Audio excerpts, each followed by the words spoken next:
বগুড়ার সারিয়াকান্দিতে যমুনা নদীতে হঠাৎ করে ভাঙন শুরু হয়েছে, এতে করে আতঙ্ক ছড়িয়ে পড়েছে সেখানে। এর মধ্যে সরিয়ে নেওয়া হয়েছে একটি স্কুল। নিরাপদ আশ্রয়ে অনেকেই ছুটছেন হুমকিতে নানা স্থাপনা।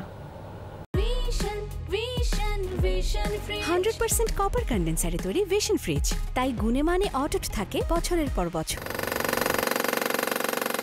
দেয়ালে দেয়ালে রং বেরঙের নানান ছবি, স্কুল ঘিরে কত স্মৃতি কোমলমতিদের, কিন্তু রাক্ষসী যমুনার থাবা সেখানে। তাই ভেঙে ফেলা হচ্ছে স্কুল ভবনটি। কয়েকদিন ধরেই ভাঙছে সারিয়াকান্দির শিমুলতাইর চর।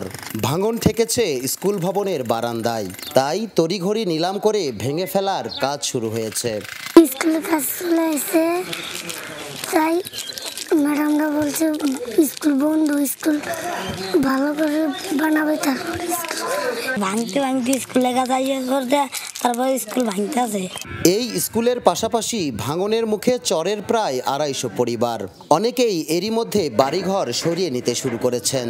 আমরা এনে ধরেন যে 250-300 পরিবার আছি।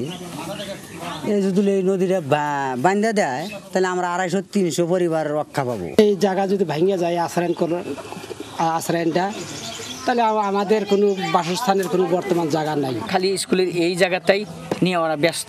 যদি ওরা ওখান থেকে যে উত্তর দিক থেকে যদি ফাঁক থেকে বেঁধে আসতো তাহলে এটা সম্ভব হতো। নদী বহুদিন হলো ভাঙে, খালি স্কুল নিয়ে ব্যস্ত হয়, স্কুল নিয়ে ব্যস্ত ও দিকতন বেঁধে মনে হয় আমরা ভালোভাবে থাকতে পারতাম।